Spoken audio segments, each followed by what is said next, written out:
اشنه‌ها را از روی شکل ظاهری و آناتومیشان به چند گروه جدا می کنند. اشنه‌ها را از روی شکل ظاهری و آناتومیشان به دو گروه جدا می کنند. اشنه‌های سبز و طرفی.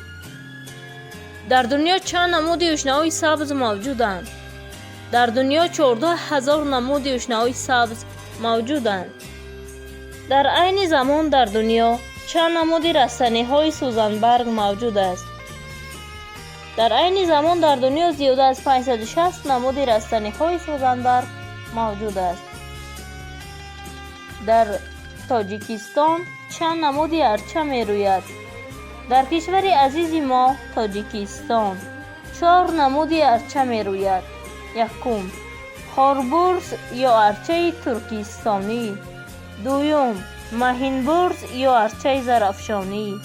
سیوم، سروچه یا ساوررچه. چهارم، پتاکرچه یا ارچه سیبیری. ارچه تا چند متر قد می کشد؟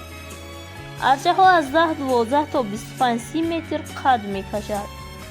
صنوبر و کدام نوع رستنی داخل می شود و چند سال عمر می بیند؟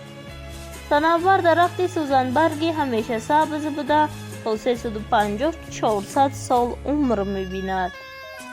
گردآلوچوی چیست؟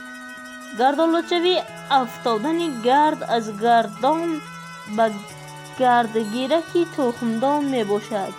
دو نوع گردآلودکنی معلوم است: گردآلودکنی دو طرفه و خودگردآلودشوی. وظیفه اساسی گردنیچه چیست؟